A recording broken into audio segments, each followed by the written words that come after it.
Hey, this is Shaun with the Go Tennis Podcast, powered by Signature Tennis. Check out our calendar of Metro Atlanta tennis events at letsgotennis.com. And if you're a fan of Bull Shark Sports, go to shop.letsgotennis.com and get yourself a hoodie or a hat. Today, this is Youth Sports Talk with Coach Ben Hestley. Today, Coach Ben wants to talk about creating habits of being sporty on your vacations. Ben, you ready to talk youth sports? Yeah, this ought to be a fun one and entertaining, I hope. Let's do it.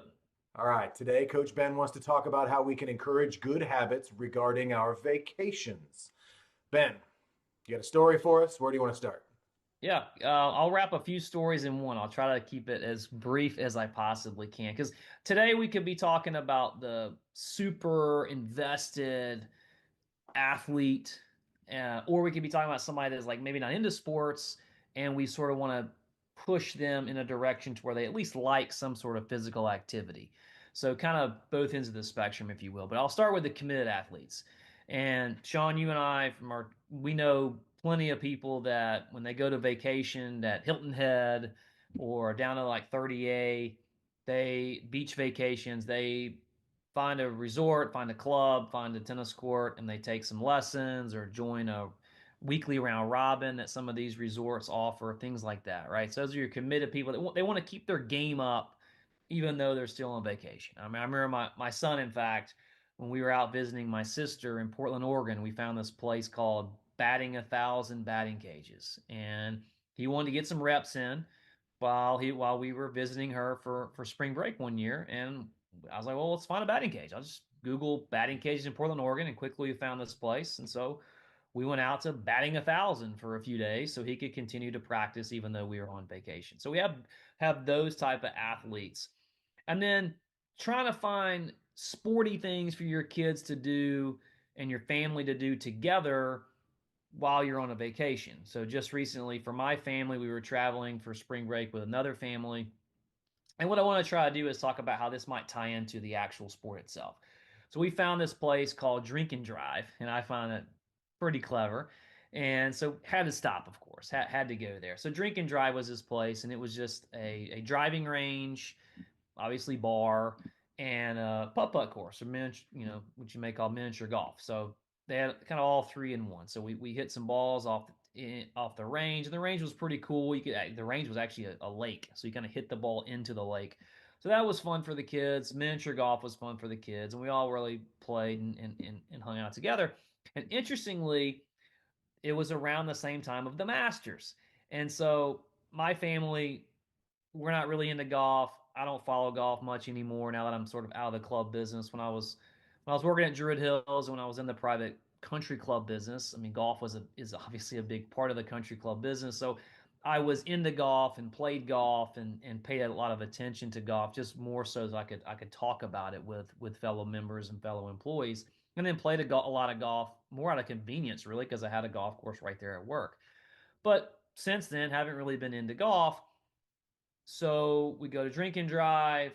We get home. The Masters is on, and the kids start watching the Masters, and they're talking about it and who's doing this and who's doing that, and what positions Rory in, and how many shots does he need to make to close the deal out and win.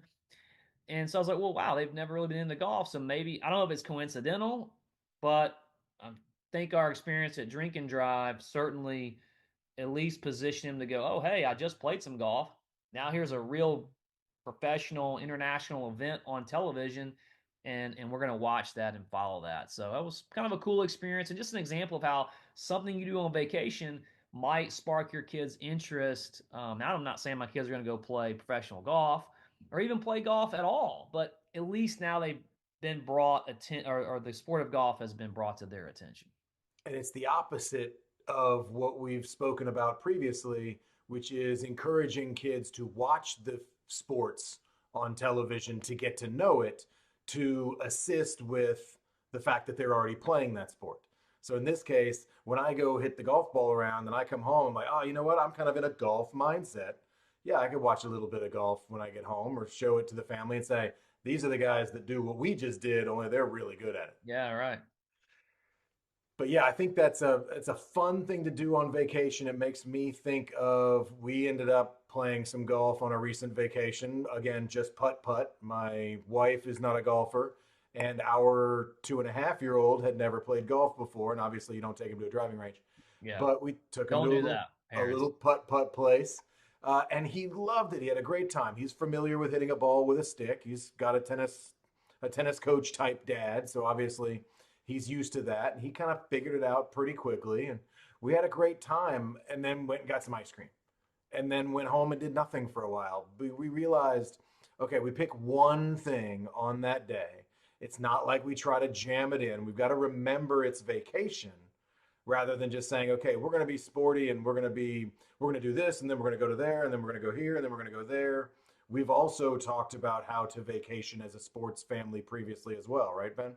Yeah, I mean, we're not advocating making your vacation an extra practice on a different location, right? I've tried that; it doesn't work. It gets frustrating. But do it, dabble like you're talking Yeah. about. It's kind of dabble, right? Do a little bit of this. Okay, we'll go to the batting cages for an hour. We'll go throw, like go on the beach. If you're on the beach, throw something, a Play catch. frisbee, a football, whatever. Kick a soccer ball, whatever you want to do. So just kind of dabble a little bit and do a little bit of it.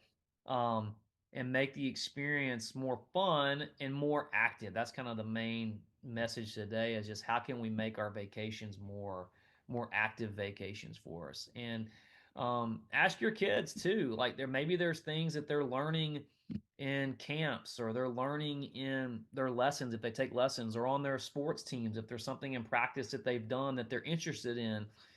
Let them find a way to showcase this. I mean, I have a video on my phone of my daughter doing the karaoke move in the grocery store. She was in the meat section of Kroger, and so we were. It was one of my camps. We were carry the karaoke move. For those who aren't familiar, it's just you're moving laterally and crossing your feet, in front and then behind, and pretty common move you would use in most sports. And so it's a pretty common warm up activity, and for And us, to it's be sort of to be clear, this isn't her grabbing a carrot in the grocery no, store it's singing not. It's not. karaoke, not karaoke. Karaoke, you can look it up, parents. Karaoke with a C, not karaoke with a K. Okay.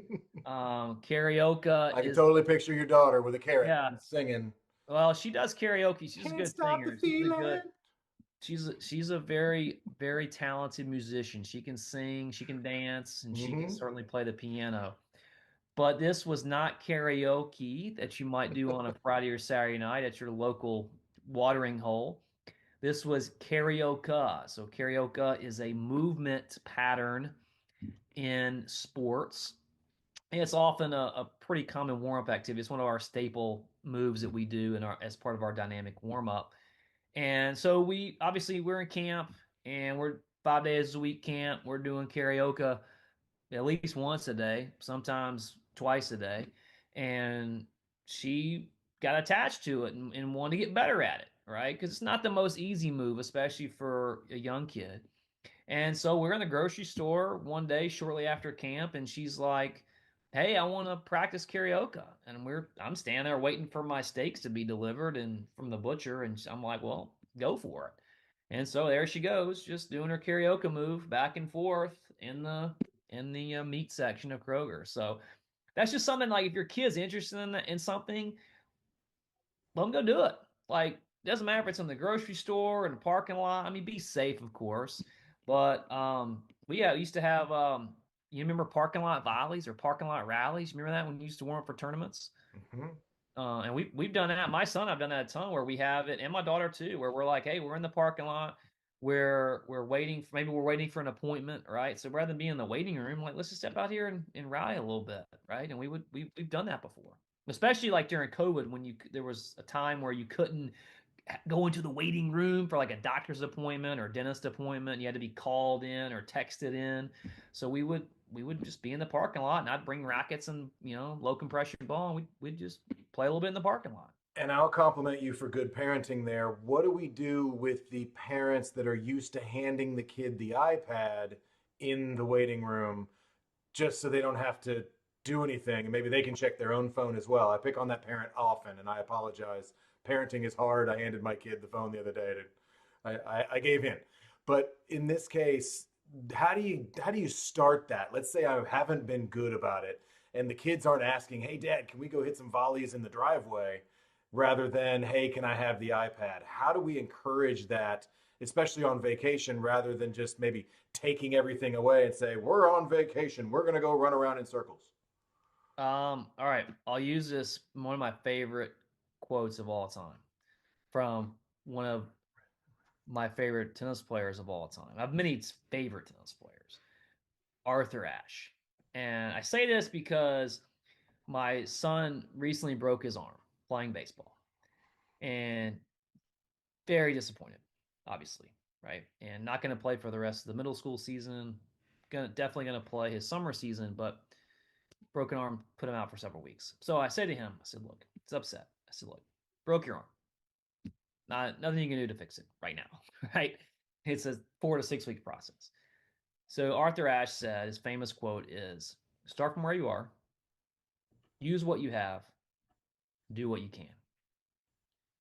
And I've always loved that. And he used it in tennis. We used it in life. And interestingly enough, we're sitting there in the waiting room at the doctor's office to be seen. And my son grabs, there's a sheet of, there's not much to do in this waiting room. There's little stuff for little kids, little puzzles and stuff. And that's what happens, right? You're a teenager or a preteen, and you're kind of too old for the kiddie little puzzles and coloring books and stuff that you often see in these sort of pediatric situations. So you just, yeah, let's just resort to the iPhone, right? Or the iPad or whatever. And he actually, I'll give it to him. He went over, picked up 2 crayons, different colors, picked up a blank sheet of paper, drew a tic-tac-toe board, and said, let's play tic-tac-toe to me. And so we did that. So boom. And so we've been back to the doctor a few times since then. And that's our thing. We go to the little kitty table. He grabs a sheet of paper, 2 crayons, and we play tic-tac-toe. So I say that to tell the parents this: start from where you are, use what you have, do what you can. We know we want to get off the phone. We know we want to get off the iPad. We know we want to do something. Now, playing tic-tac-toe in a waiting room of a doctor's office is not the same as running up and down the stairs or rattling tennis in the parking lot or even playing miniature golf.